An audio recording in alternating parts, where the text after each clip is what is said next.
首次带着摄影师来参观 Benchmade 机器测的第一片跟最后一片，这边就已经确定过对称。测完他们的 logo， 就把刀子送到这一边去。磨刀基本上都是手工的。好，我们逛完 Benchmade 的工厂了，然后现在我们很有荣幸的可以访问得到我们的 Benchmade 老板 John。大家好，我叫 John Diasis， 我是 Benchmade 蝴蝶刀的 CEO。我父亲和母亲他们两个人都创业了 Benchmade， 在1987年，我8岁开始跟他们工作，一直到现在。哦，这家公司比我还要老。我们会问一些这样一些比较轻松一点的问题，也是很难得我们可以跟厂商的老板有可以这样子的 interview 啊，也非常谢谢这样啊。我想我的 part 就在这里，因为英文不太好，所以我换另外一个同事来问问题。大家好，我是瑞。这边呢，我会跟 John 用英文做访谈，主要是我们会稍微问他关于就是 Benchmade 的历史啊，蝴蝶刀你们怎么开始的，再是一些 access log， 然后还有像说，公司有没有一些有趣的我们大家不知道的事情，这样子，我们就英文开始咯。Okay, John. So, Benchmade, they have been in industry for like a really long time. So, could you tell us about like the heritage and how it started and like the whole process, like how it evolved until today? Happy to. 我父亲大概1973年，没有工作，没有任何什么生意，他就喜欢刀。弯刀、摔刀，特别是菲律宾的摔刀。OK， 他找不到一个摔刀，对他来说是有品质、有外观、很漂亮，而且很难用。他找不到，所以他选择自己做。他自己做了一把刀，在他的车厅里面，用那时候一个是他 garage。几岁的时候？他大概20几岁，二十几岁，他做了一把刀。然后没有钱，我们在美国有一个小店叫 pawn shop，在这个 pawn shop 里面，你可以卖任何东西，就收入一点钱。所以我父亲因为没有钱，他去一个小店说：“我要卖这一把刀给你。”他说：“你等一下。”他去后面办公室，他回来了，告诉我父亲这个是非常好，我需要100只，你能不能做100只？所以这是第一个订单，他收到了。从那一点开始做刀，就是专业做刀。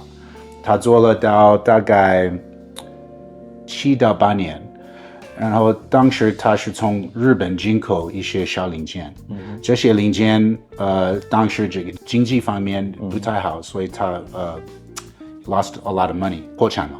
这个公司叫 Balisong Corp。OK， so 破产了。第一个公司，他开始创业是 Balisong。这个 Balisong 名字是菲律宾名字 ，describes butterfly knives。用这个菲律宾的他们本地的语言。So it's Philippine language. Philippine language. Balisong is a butterfly knife. Right. So 从 Balisong 公司破产了以后，他和我妹妹搬到 Oregon。然后在 Oregon 他当了6到7个月。我妈妈在加州工作了，把所有的钱给我父亲。我妈妈来 Oregon 以后，发现了我父亲把所有的钱放在这个公司里面。一开始我妈妈要他买了一家 house。OK， 我父亲说好了，我再交一个很大的家给你。然后到时候没有钱，没有家，只有一个。很多刀，所以原本要买屋子的，然后变成就是一堆刀这样子。That's right. So that lasted for maybe 2-3 years, and then 87年他创业了 Benchmade. Alright. 所以一开始就是很小，我父亲、我妈妈2个人，就这么多人。Okay. 然后从那个时间，大概1990年，从现在就有名了。Right. So the term Balisong, like, do we see that term like in the past, or it was like been popularized by Benchmade? It was popularized by Benchmade. Right. Yeah. So that was like during your father's era? Yes. Right. Yeah. So how did he came up with like the name Benchmade? Like why Benchmade? Benchmade, 2个单词 bench 和 made. Yeah. Bench 是 you have to use a bench to make something, and 手工了 made 是手工了，所以所有的东西就表明这是手工刀。Benchmade. So it's kind of like the core value that the company revolves on? Yes. Yeah, as a business, we're going from craft to modern manufacturing. And that's always been part of our heritage. So the first ballet song was, the one that he made was superior than other product on the market. So he was always very good at trying to pinpoint products that would do well and were quality and durable. And then that became kind of the value and the core of making everything better. Right. We have one value, it's called better is better. Right. So I'm wondering, like, what is the first knife when Benchmade started? Is it also a ballet song? I mean, like, Ballet Corp is a ballet song, but how about Benchmade? Yeah, we started with butterfly knives and then liner locks. Liner locks. So what was like the first model? The first one I remember was called the AFCK, but I was very young. That was our first popular model, the model 812 and 800, I believe. Okay. And how old is the knife? That knife, today? well, 30 years. 30 years. Yeah, 30 okay, years. so you guys started from like liner locks. Liner locks were the first folding knives because that was the technology at the time. Yeah. And then as we developed more technology, we were able to use more locking mechanisms. Right. So how do Benchmade moved from liner locks, you know, the technology at that time until like what we know today, like the very famous axis lock. So how does these evolve? 今年是我们的 Axis Lock 25周年。Yeah. So 25年前 Congratulations. Thank you. Yeah, it's a big accomplishment in our industry. Indeed. And you can see it's influenced many other makers in their products today. Yeah. From the liner lock, we then started to develop automatic knives and other locking mechanisms that were ambidextrous. Yeah. And until the Axis Lock was developed and we partnered with an inventor to bring it to market, there was no real strong ambidextrous lock on the market. Right. So that became the approach, that became our objective, was to make a lock that was superior, durable, people could depend their lives on, and something that they could really, and it's fun to use. So it kind of had a lot of features in it that was not in the market. Yeah. So I'm curious, like, how would you, like, on a personal take, okay? How would you describe Axis Lock? Axis Lock? Yeah, I mean, like, people in the market, like, they all say sorts of things about Axis Lock, but for you, like, what do you think, like, Axis Lock means for you? I think it's the most simple, durable lock on the market. The components need to be very precise, otherwise you won't get the same benefits as a true Axis Lock. I think personally there's a lot of pride that I have in seeing Axis Lock generate what it has today. And one thing at Benchmade we try to continue to do is keep developing on that. So while the Axis Lock is present in its current version, we already have versions that are better than that coming out to the market. So we actually saw that on the 710. That's right. Yeah, so that's kind of like the new generation that we're actually looking at, right? Yes. Part of it is around materials and manufacturing and how we put it together. Our engineering is, I think, the best in the industry. Right. So we're able to do things on a more miniature scale than we have before. So while we are actually in the shop, we saw like a lot of blades that were being scrapped, you know? Yeah. So what is that all about? It's important that every Benchmade that leaves the factory is of the best quality. Right. And we have very high standards for things such as machining, dimensional, and most importantly, cosmetics. Right. So where we see the most waste as a manufacturer making thousands of blades is the cosmetics. Yeah. And training cosmetics can be very difficult. Some people think this scratch is okay, some people it's not okay. Yeah. So when in doubt, we just say it's not okay, and it goes to scrap. Yeah. So how much are we scrapping, like in a percentage, if you actually know that? It's very low. Most good manufacturers will scrap less than 5%. We're far lower than that. Right. But consider like the volume is pretty. Considering the volume, it's a lot. It's a lot. Yeah. I mean, there's always waste in manufacturing. Our goal is to reduce the waste and be as effective as possible, and make sure that the costs we create are controlled, and we don't have to ask customers to pay for that waste. Right. So regarding like the materials that you guys actually source and other aspects of like the materials, is there any trivias that you can share to the public that we actually could, have like a deeper look into like what you guys are actually doing, like fun stuff? I think people should know we're a USA-made manufacturer. Yeah. we've been making things in US before it was very trendy, before it was popular. So that's always been our core value. And part of that goes with partnering with manufacturers of materials in the United States. So everything is made in US. 一大部分是美国制造。除了一些 carbon fiber 像 fat carbon 或其他的很高档的一些材料，美国找不到，所以我必须去欧洲或者日本买那些材料。但是一大部分都是美国sourced 美国 made。那其实我也有发现，就是说像carbon fiber 这部分，you guys like carbon fiber quality is like it's insane. Like it looks very good and it feels good and it's like very, how do you say that? Grippy? Yeah. Even like texture. it's like wet and everything. So like, could you tell us a bit more about like the carbon fiber? Yeah, that is coincidentally one of the biggest sources of waste for us because cosmetics and carbon fiber can be very tough to manage. Wow. Because of the manufacturing process, we use vacuums and resin and carbon fiber. And when you zoom into the part, you can see all the imperfections if the material is not good. So you guys actually like put it under the magnifying we put glass. Things under magnifying glasses, microscopes to see.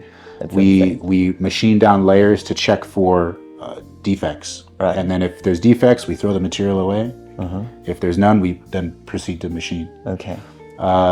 The fun fact around the carbon fiber is where we live in Oregon, in the Northwest, there's a lot of aerospace companies like Boeing. To name one, there's also small ones that make drones and other things that fly. Right. And they require carbon fiber for their wings and for the components of very this. strong carbon Very fiber. strong carbon fiber, very It's perfect. dry. It's and, dry, perfect, and strong. And that's where we buy the carbon fiber from because we know structurally it's sufficient. We also know that cosmetically they care about how to process it. And it's from our backyard. In Portland? In Portland, yeah. Wow. Yeah. So like sourcing locally? Sourcing locally, yeah. Most of our products are sourced locally. So I heard that Portland is kind of big for like carbon fibers because like they source to like all sorts of like foundations around the Yes, yeah, that's right. The Northwest is a big source of carbon fiber for the world. Right. And like the new mini Adamas, so that's sourced also from Portland? The marble carbon fiber is sourced from Portland, yes. Wow. Yeah. That is a beautiful carbon fiber. Thank you. All right, John. So I have been wondering, like, the legacy that your father leaves for you. It's like, do you feel like it's a big shoes to fit in? And also, like, I mean, since you're working in Benchmade since you're 8, so you must seen like a lot in the company. And what are you actually looking forward to changing in the company? And like, how are you gonna, continue on with like the business? Yeah, I mean it's a family business, right? It is, yeah. We intend to keep it that way. Yeah. That's the special part of our business. It's been true family business from day one, and a lot of what we take pride in is the people around us that work with us. So things that I've been happy to say have not changed is the quality of people that we work with, and the types of passion that we have on our team. That is the hardest part. That's the hardest part. Yeah. Now, as far as my father's legacy goes, when he passed away suddenly in 2020, I had already had 2 years of working with him very closely in a leadership role. I was promoted to president in 2018. I was 30-something years old, and he already was asking me to make hard choices for the business and fun choices too. But when he was like slowly passing the company to you? He was slowly passing. When I was 16 years old, I was asked if I wanted to join the business.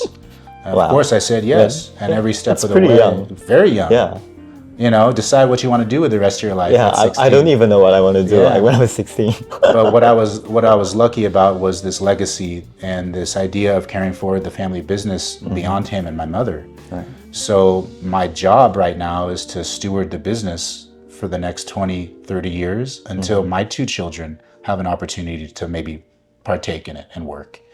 If they do, excellent. If not, that's okay too. But for now, that's the goal, is to maintain the business, keep it healthy, keep it growing, get the best people, work with the best people, designers, and stay relevant in the industry for every bit of those years. So what are the major changes you are aiming to make I mean, for every generations, they must have like their own goals and their own agenda.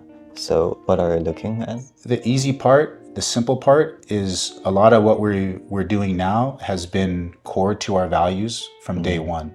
So there isn't a lot of major changes I need to make. There's many things that we just need to do a little bit better at. Right. Supporting customers, number one, we always have to get better at. How we fulfill products and keep quality high, we could always improve. So continuous improvement is really the foundation of the next 20 years for Benchmade. And if big changes come, great. If not, that's okay too, as long as we work our plan and we feel like we're fulfilling a legacy. Right. So aside of the legacy part, so we actually went to the factory, and there is a lot of things that is going on down in the factory. Yeah. What's your favorite part? My favorite part? And there are like a lot of sections going on there, but you have to pick. Yeah. Well, I know you visited the test lab. Yeah.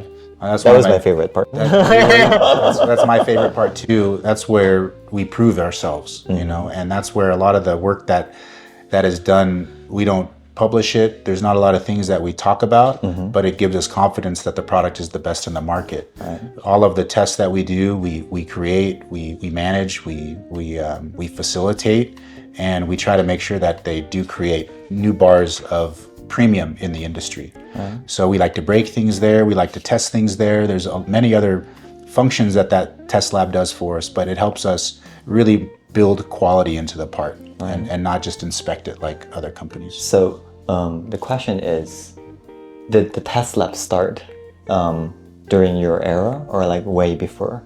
Like your father, is there like father's legacy? I think we've always had the ability to test. We must test everything. Yeah. So there was always that component of testing. But as the business grew and we gained more resources and scientists, we were able to do more in that area, so that it's, if anything, it's just continuously getting more professional over the years. So how would you describe it, like, 20 years before and after, and like now? In the past, maybe how do you do the test? A lot of paper, a lot of averages, a lot of subjective tests. How does this work? How does this feel? Now everything is with data and statistical and scientific and standard. So that helps us gain confidence and an understanding on the product. So like we saw a tumble test. Yes. So it's like a washing machine and tumble the knife around. Yeah. So I was just like wondering, like, is that actually necessary? It is. We call it the tumble tester, but also there's one called the pocket of death. The pocket of death. Because, so what does that mean? So imagine you have a knife, you put it in your pocket, and you wear it and you take it out one day and it's scratched up. Okay. That's not good. Yeah. So in your pockets, you may have money, you may have a wallet, you may have other things that are scratching or dinging against your knife. That knife has to be durable enough to last the pocket of death. Okay. So that is like what it is for? That's what, so we test coatings, and it's a very simple test. It's a very like it's a casual test, but it's a very important one because as a customer, you may not be using it to cut open steel stuff. You may not be using it for heavy duty. You want it for everyday carry, and if it's not durable, it's a fail. So for you, like these are actually the standards, It's one of them, one of many. This is just something fun that we do to continue to improve our product. Right. But everything else passes many, many, many other tests. Right. So I'm wondering, like, what's your take on some steels? I mean, we've seen like Benchmade offers like varieties of steels, and obviously they must have like gone through the lab, right? So MagnaCut is another steel that was been provided to the customers for the waterline. So I mean, what's your take on the waterline? I mean, Benchmade has been really pushing the waterline out, and I think they're like doing a fantastic job on that. So the waterline obviously is MagnaCut. So like it is kind of like a compound question. So what's your take on the waterline, and what's your take on MagnaCut? On the material, Well, I'll start with the material. Okay. because part of what makes Benchmade different is our ability to find the best materials and develop them and then raise them to levels that others can't. So how we process the material is very critical to what we do differently. And MagnaCut. Can you elaborate? Yeah, so I'll use MagnaCut as an example. Okay. So MagnaCut, for example, was on the market. People were buying and using it. When Laren developed it, it was very amazing. It was a steel that had all the best properties. You had corrosion resistance, edge retention, sharpness, and toughness. Yeah, almost everything. And almost everything. And for the longest time, we were trying to find steels that had the balance of everything. Right. Something like a D2 is very, very tough, but it rusts very easily. Yeah. Something like S30V, it's a nice balanced steel, but maybe isn't as tough as other steels, right? But it's a nice everyday steel. Yeah. So in our portfolio, not only is MagnaCut USA made, which is important for us, but it also has the properties that are superior to the other products. Indeed. You know, so it became a fun challenge for us to see how we could improve on what they've already created. So we've had MagnaCut in a few products, like a CLA, I think we've had it in. Yeah. There's probably a couple more that we've experimented with. They're great, but we wanted that steel to be used on something that needed it. Right. Everyday carry with a steel like that, you may not need all of the properties. Right. But in a situation or an environment around water, specifically, you really need a material to stand up to the elements, corrosion resistance being the primary one.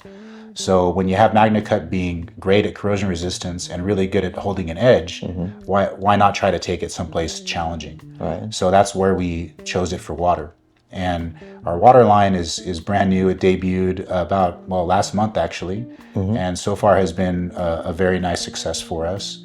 And we're able to talk to people that hunt, that fish, that go outdoors. We're able to talk to a lot of our customers around an area and an activity that we've never really spoken to before. So it's all new for us, but it's based in great materials, great quality, and something that you can use for life. All right. So the water line, aside of the steel is actually like corrosion resistance, but there's a lot of moving components inside like the access lock. Sure. Yeah. There's like liners and there's like screws and there's like omega springs and the access bar itself. So how do they stand up to corrosion? Every component was improved from, I guess, typical materials that we would use. So screws, springs, liners, basically every internal component, we either upgraded to a more corrosion resistant steel or have treated it so it is better at corrosion resistance. Right. We've also done numerous tests of other products to see how we stand up, and we're confident it's good for rust. So even the clip was tested? The clip was tested. The things that you have to understand with any kind of steel, there's no stainless steel on the market. MagnaCut will rust if you don't take care of it. There's only a few alloys out there that are, that won't rust, like a titanium. Yeah. But then you get into areas around mechanical and functional limitations on that material. Right. So where we could, we chose to improve the steel, the material. So I mean, like for instance, like some parts actually got rusted. So that will be under warranty? Yes, lifetime warranty. Okay. We cover everything as long as. Well, we'll cover everything. There's been knives that have got shot with bullets that we cover. They've run over with tanks. Like we support a lot of the U.S. military, and I'm proud to get the products back that have been used so that we can fix them and give them back to them. Okay. So something like a gold clasp, people may not want to use it because it's a collector's piece, but they're made to be used. And we always warranty it, warranty for life. Yeah. What? So you think like the gold class is made to be used? I do, yeah. Wow. I mean, aside from the cosmetics, it's a beautiful the knife. same, And when I see customers that use their gold class, I give them a thumbs up because a lot of them just sit in safes. They sit and get protected, and they never see daylight. No, they never see daylight. Yeah, but I was wondering one question though, like, so for instance, like our customer 10 years prior bought a gold class, and some parts actually fall apart. So do you guys actually have like the components to fix it? It depends on the model, but we keep around 10 years of components for every product that we make. Wow. It's part of the control that we have. It's part of our desire to be the Benchmade for life. Right. We have to be able to support the product. Right. While it is a costly way of doing it, we know that we can support certain products that come in. Okay. And in the event that we can't, we always try to make it right. But it's safe to say that for any issue, bring it back and we'll service it. Right. So we can just like use the gold class and just like if, for example, like it has run into some issues, we can just like send it back to you. Yes, definitely. That is awesome. Thank you. Yeah, my pleasure. Thank you. Thank you for having us today, and like the interview was, great. Of course, it's my pleasure. I mean, we've learned obviously a lot from John today about Benchmade, and some histories are actually that we didn't know. Yeah, and some aspects that people are actually concerned about, like the warranty and other like component stuff in the water line. I guess that's it. Thank you. Yeah, my pleasure. Thank you. Thank you.